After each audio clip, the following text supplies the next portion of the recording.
Americans. One evening, as we were leaving the city of Buffalo, we stopped the automobile by the sidewalk to get directions to Cleveland. It was Sunday. The street was empty except for two elderly citizens, workers judging by their looks, standing by a streetlight.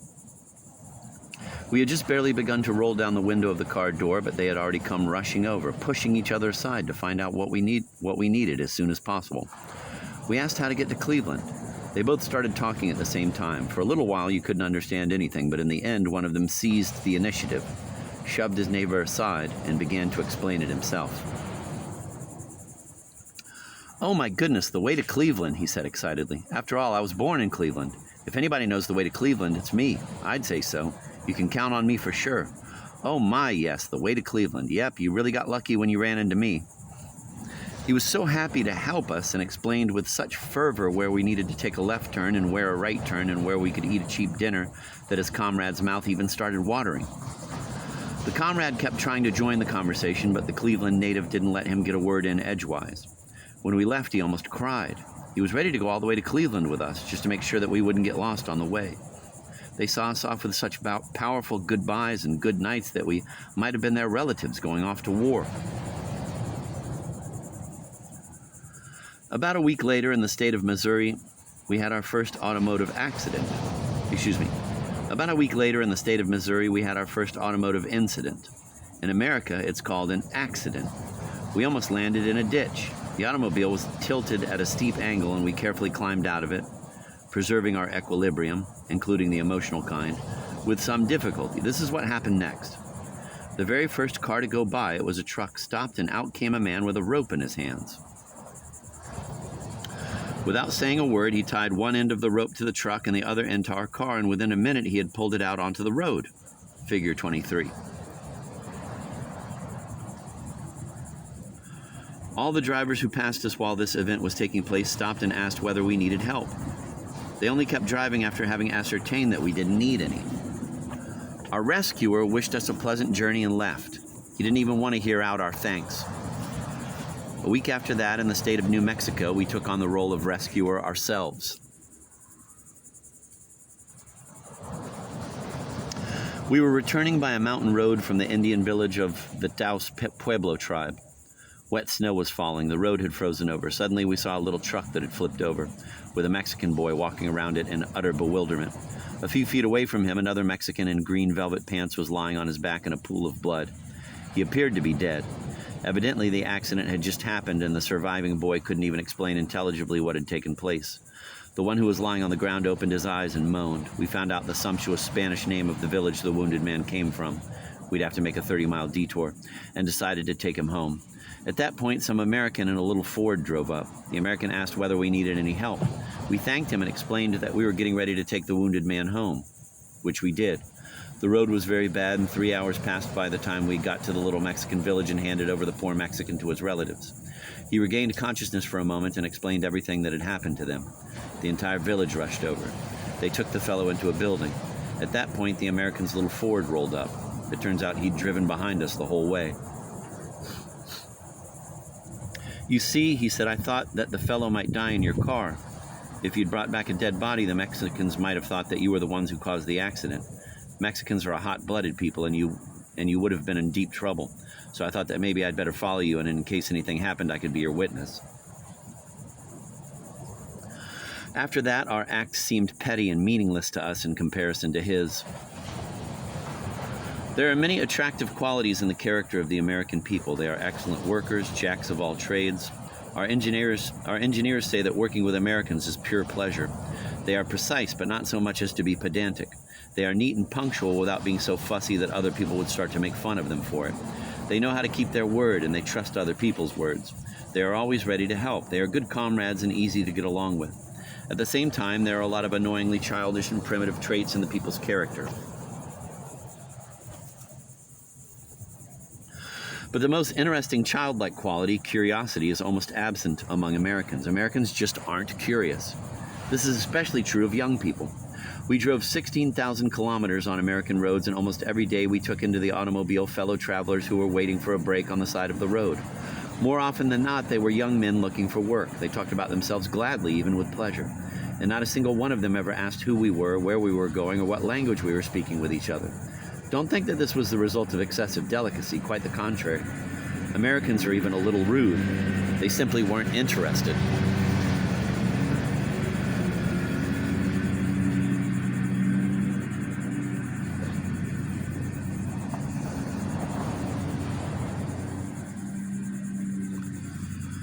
It goes without saying that in America there are many exemplary people. There are class-conscious workers. There's a radical intelligentsia. There are good writers and poets. We're talking about that provincial, petite bourgeois, semi-proletarian mass of working and out-of-work people with whom we often came into contact on American roads and in small towns.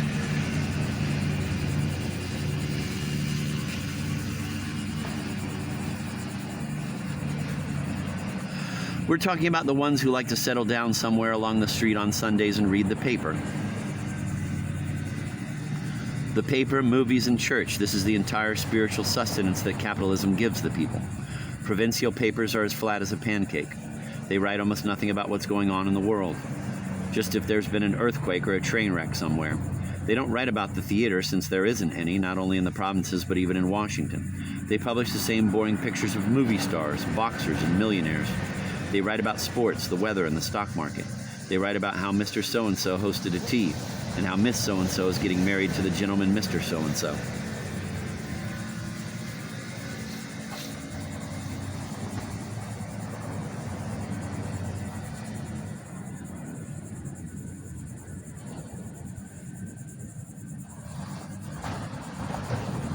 Along with Bible stories, the biographies of famous millionaires who all, as if by previous agreement, started their careers as errand, paper, or shoeshine boys, are drilled into people's heads from early childhood.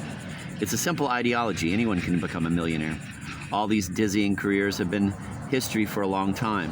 Millionaires long ago became a closed caste that governs the country. People have been inheriting their millions for a long time. Still, in schools, churches, movies, and newspapers, the same story gets crammed down people's throats with ever-increasing insistence. That's why American optimism is irritating. One of America's best people, a famous gravely ill writer who suffers less from his illness than from the illness of the country, said about that traditional American jollity, "I can't take this idiotic laughter anymore."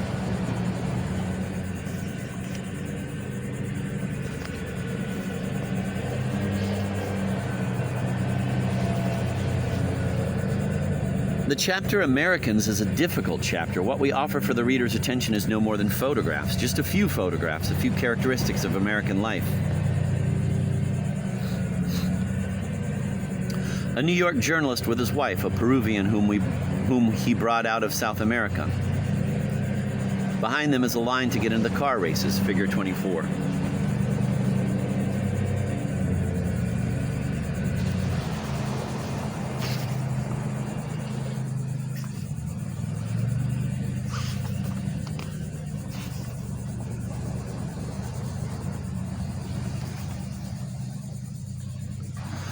The first person whom we took along in our car turned out to be a Marine. He was headed from New York to San Francisco, where he'd been transferred. He wanted to hitch a ride in order to save his travel money. He's hoping to make a career for himself faster in San Francisco. He's traveling with a comrade who was picked up by another car and has already gone on ahead. They agreed to meet at the post office in Amarillo. They'd originally planned to stop in Chicago for 2 hours, but stayed for 9 days. Some nice gals turned up.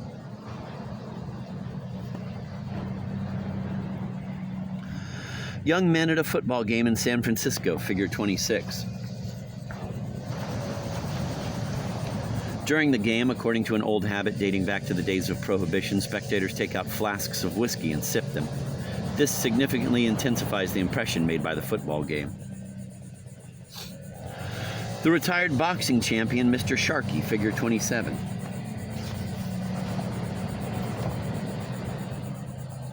He lives in peace and quiet in the small town of Carmel on the shore of the Pacific Ocean. The locals estimate he's worth $1 million. His wife ran off, leaving 3 daughters with him. In the morning, he teaches them to march, but he's very attached to them and puts them to bed at night like a nanny. He often winds up his gramophone and listens to Russian songs. He likes them very much. One of our passengers, an out-of-work fellow from Texas, figure 28,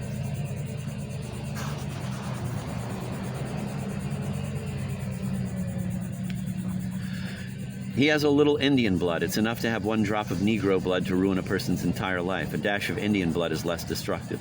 People are even a little bit proud of it. This fellow began his career very successfully. He worked at a small canning factory and became a floor supervisor. Then he married the owner's daughter, saved up $2,000 and bought 18 cows and an automobile. Then his wife fell down the stairs, broke her back, and was crippled for life. From that moment on, everything began to fall apart. The doctors attacked the poor young man like bandits. In 1 year of treatment, he went through all his dollars, his cows, and his car. Now he's penniless. His wife is in the hospital. Smiling sadly, he showed us a clipping from a local paper which had run an interview with the unhappy woman and included her picture.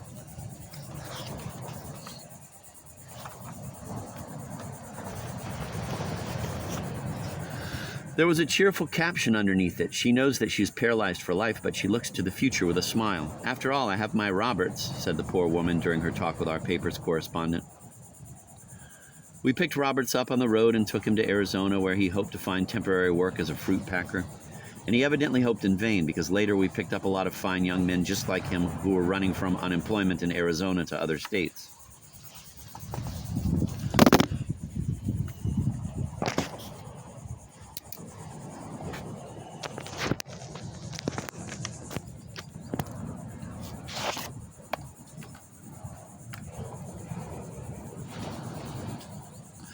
The assistant to the director of the New York prison Sing Sing in the courtyard of his establishment, figure 29.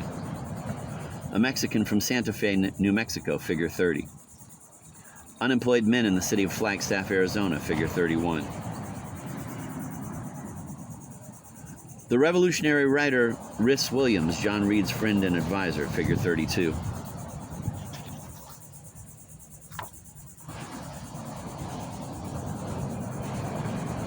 Right now he's finishing a book about the USSR. One of the best fitters in the world, the electrical engineer Thompson, at the site of the Boulder Dam Hydroelectric Station, figure 33. For his work at the Dnieper Hydroelectric Dam in Stalingrad, he was awarded the Order of the Red Banner of Labor.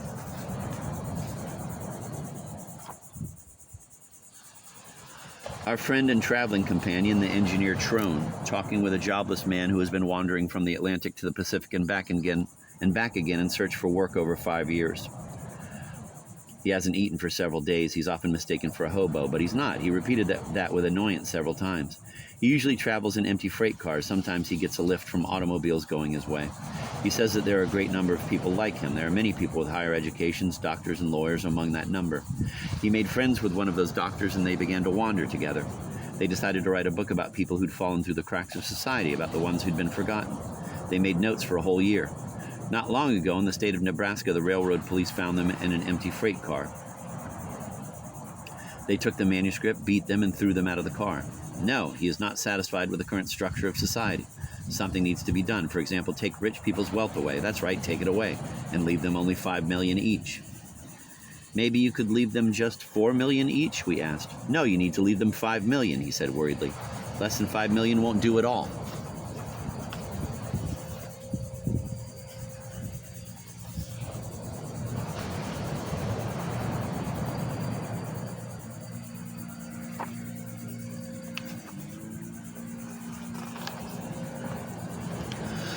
A man who has been wandering for 5 years without a job, an honest laborer whom capitalism has transformed into a stray dog, an unlucky man who hasn't eaten for several days, and he was worried about the future of a pack of speculators and bandits from Wall Street.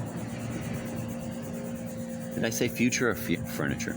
And he was worried about the future of a pack of speculators and bandits from Wall Street. Chekhov once said that he had to squeeze the slave out of himself one drop at a time. For a long time yet, drop by drop, Americans will have to squeeze out their own optimism, which the combined forces of the church, school, movie industry, and newspapers strive to maintain. The writer Upton Sinclair, recent candidate of the Democratic Party for the position of governor of California, figure 35.